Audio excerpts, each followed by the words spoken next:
Selamat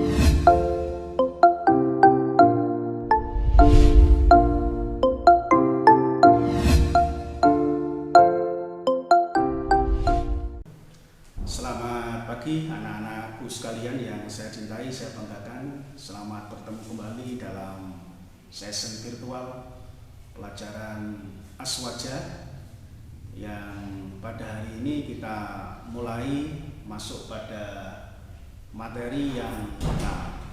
Sebelum saya memulai materi yang pertama, saya berharap anak-anak semuanya sehat, tetap semangat, sabar dalam menghadapi pandemi ini, dan tidak menghalangi anak-anak tetap berkreativitas, tetap berprestasi, tetap semangat dalam belajar. Dan kita berharap semuanya bahwa pandemi ini akan segera selesai dan kita semuanya dapat belajar bersama-sama sebagaimana yang pernah kita lakukan pada hari-hari kemarin. Anak-anakku sekalian, untuk mengisi waktu masa tunggu ini, maka Bapak Guru akan menyampaikan secara virtual materi Ahlussunnah wal Jamaah kelas 9 di semester yang pertama. Di pelajaran yang pertama ini kita akan diperkenalkan dengan istilah firqah dalam Islam. Firqah dalam Islam. Mungkin istilah ini agak asing, utamanya istilah firqah. Perlu sedikit saya ulas bahwa yang namanya firqah itu menurut bahasa, firqah adalah pecahan. Ada yang mengatakan firqah itu jalan, ada yang mengatakan firqah itu cara pandang. Apapun perbedaan pengertian dari aspek bahasa ini, yang jelas kesimpulannya firqah itu adalah sebuah perbedaan, sebuah pemahaman yang berbeda dari awalnya, atau bisa dikatakan pecahan dan lain-lain. Apa hubungannya dengan Islam? Sebelum kita lanjut itu, kita tetap pada pengertian. Jadi pengertian menurut bahasa ini, sedangkan menurut istilah bahwa firqah itu adalah cara pandang yang berbeda dalam memahami agama Islam.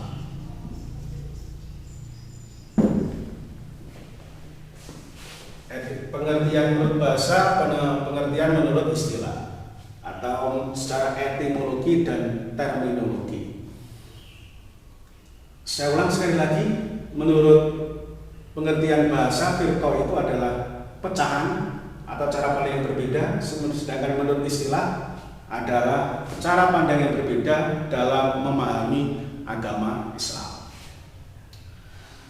Pertanyaan berikutnya adalah mengapa ada cara pandang yang berbeda dalam memahami agama Islam? Sebelum Bapak menyampaikan poin-poin penyebab dan latar belakang kenapa ini muncul, saya berikan gambaran sedikit bahwa kita umat Islam itu awalnya memahami Islam adalah satu, yaitu yang dibawa oleh Nabi Muhammad. Waktu itu Nabi Muhammad adalah sentral pemimpin, baik sebagai pemimpin pemerintah dan pemimpin keagamaan. Apapun yang terjadi, kembalinya adalah kepada Nabi. Dan Nabi itu segala-galanya. Tempat penyelesaian ketika ada masalah, tempat segala penentu kebijakan itu adalah Nabi. Ketika ada Nabi. Begitu Nabi wafat, diganti oleh Abu Bakar sebagai penerus atau sebagai khalifah. Pada zaman Abu Bakar, Islam pun no problem, tidak ada masalah yang serius. Hanya ada sedikit-sedikit, misalnya banyak orang murtad, orang yang enggan membayar zakat, ada beberapa nabi palsu, semuanya bisa diselesaikan. Begitu Abu Bakar wafat, Sayyidina Abu Bakar wafat diganti oleh Sayyidina Umar. Itu pun nyaris tidak ada masalah yang berarti. Terus diganti oleh Sayyidina Utsman. Nah, mulai pergantian dari Sayyidina Umar bin Khattab kepada Sayyidina Utsman, ini ada sedikit riak-riak masalah. Masalahnya terutama bersumber pada suksesi kepemimpinan khalifah atau pada cara pergantian khalifah dari Sayyidina Umar bin Khattab kepada Sayyidina Utsman. Ada pro dan kontra.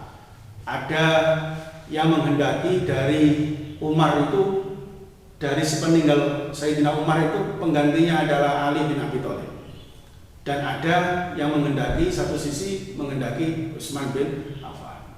Meskipun waktu itu mayoritas sepakat menghendaki Sayyidina Utsman sebagai penggantinya Sayyidina Umar bin Khattab, ternyata pada masa akhir khalifah ini, mulai dari Sayyidina Utsman masuk kepada Sayyidina Ali, sudah mulai ada perselisihan. Puncak-puncaknya adalah ketika Sayyidina Ali menjadi khalifah. Muncul banyak masalah, muncul banyak perselisihan, sampai akhirnya puncaknya ada perang saudara yang disebut dengan perang Siffin.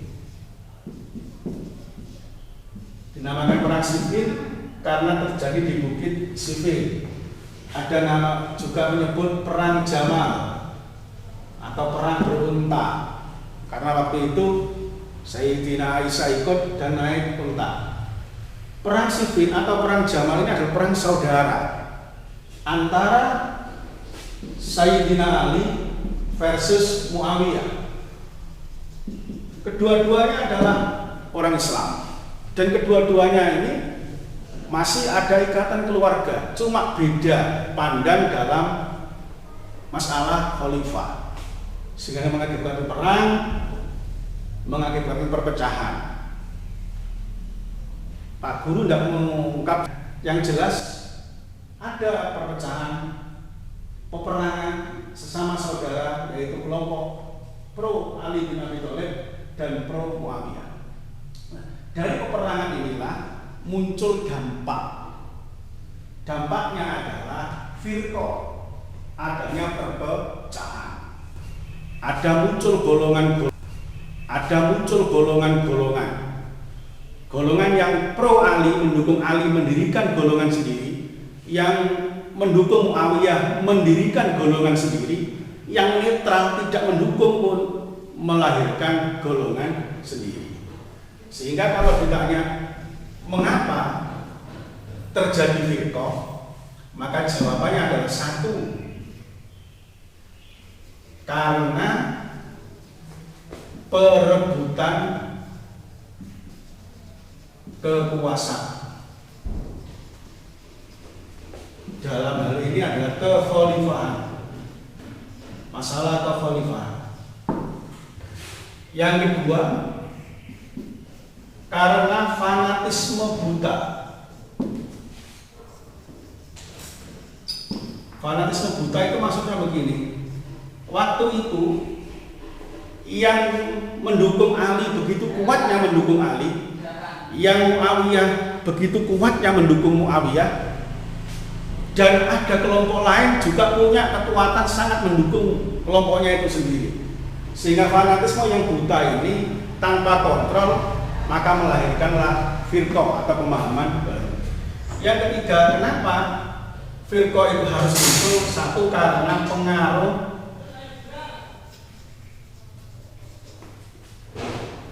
akulturasi budaya. Akulturasi budaya yang dimaksud begini: sepeninggal Khulafaur Rasyidin itu pintu masuk budaya antara Islam dan non-Islam begitu terbuka lebar, sehingga nyaris tidak bisa membedakan mana itu budaya Islam, mana itu budaya non-Islam. Karena tidak ada batas itu, akhirnya budaya-budaya yang non-Islam ini mempengaruhi budaya Islam, dan pada akhirnya orang-orang Islam terbiasa dengan hal-hal yang tidak baik. Karena terbiasa dengan hal-hal yang tidak baik, maka mudah melakukan sesuatu yang itu dirasa tidak masalah, termasuk dalam hal perpecahan. Yang terakhir, faktor daripada munculnya firqah yang ada dalam agama Islam itu karena adanya penerjemahan buku-buku asing ke dalam agama Islam. Maksud awal adalah agar orang Islam ini maju, tapi justru efek dampak negatifnya adalah pengetahuan, pemahaman orang-orang Islam terpengaruh oleh orang-orang yang non-Islam, sehingga orang Islam menjadi radikal, orang Islam menjadi tidak terkontrol dan mudah pecah. Nah, dari sinilah dapat disimpulkan bahwa firqah dalam Islam itu memang ada, dan awal mulanya sejarah singkatnya adalah seperti ini, dimulai dari pasca Khulafaur Rasyidin. Firqah dalam Islam bukan berarti Islam itu salah, tapi cara pandang yang berbeda. Nah, cara pandang berbeda itu mana yang benar? Wallahu a'lam. Semuanya mengaku benar.